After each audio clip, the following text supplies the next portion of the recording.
Hello everyone, this is Dr. Monisha Mohan, a pediatric cardiac surgeon in Mumbai. I have recently joined as an associate consultant in pediatric cardiac sciences, and here I am telling you about all the tips and tricks of surviving the consultancy life.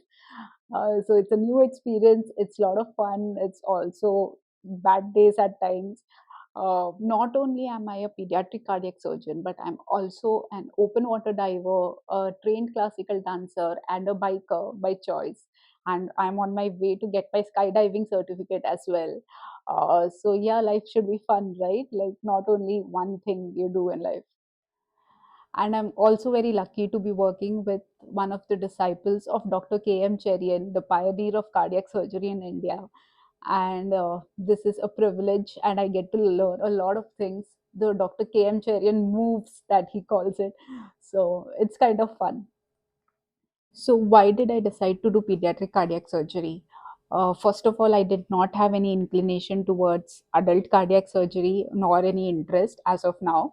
And secondly, I believe if I invest my time to be competent enough to learn something and give a child the next 70 years of its life, then it will be worth my time. And also I like being around children. So basically you have to decide what kind of patients do you want in your OPD every day, and what kind of surgery you need to be doing every day.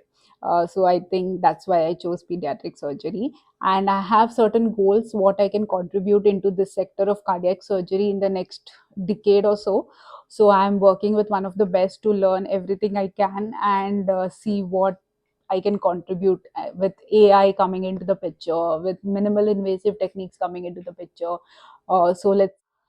So how has consultancy life been for me? It's a bit of sugar and salt, I'll say, because people told me way earlier that once you do MBBS, your life will be settled. Then people told me you do PG and your life will be settled. And now I am a cardiac surgeon, and still I'm trying to figure a lot of things out. So after residency, I think you have to choose whether you want time, money, or good learning skills and job satisfaction.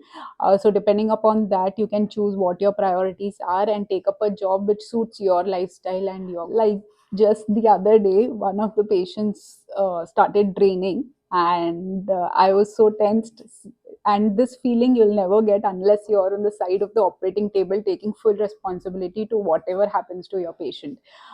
Till residency, everything was fun, but now that you're on the operating side of the table, you'll spend sleepless nights thinking about what you could have done right, what could have been better for the patient. Did you do any mistake?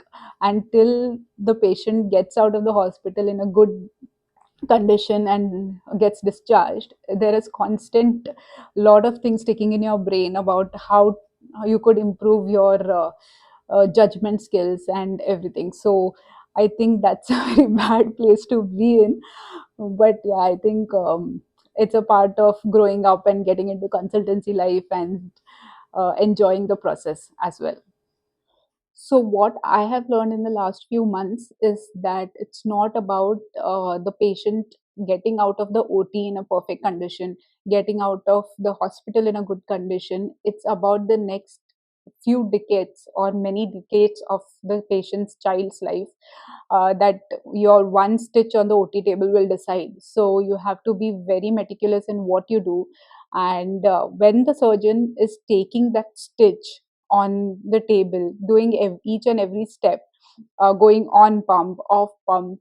He's not thinking about the patient's next 7 days and the post operative course. He's thinking about the next few decades, or at least a decade, of how the patient's recovery will be. And everything depends upon that one decision he makes on the table, out of the table. So that's the skills we need to learn, and spending time with all the experienced surgeons gives you that. And maybe a decade down the line you will also be doing the same thing. uh, in the Indian scenario, I think there are a lot of hospitals with toxic work culture, and these work cultures come from underpay and overworked hours. So I think previous 2 3 generations were trained that way, where they were overworked, underpaid, with a lot of patients.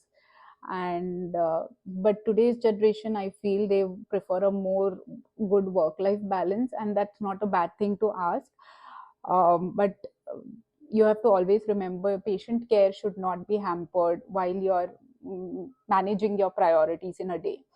um, so mental health is always a priority. So if you have a toxic environment, just give it some time, and still if it's not improving, then you have to prioritize your goals and say no to things that is not helping you grow, straightforward.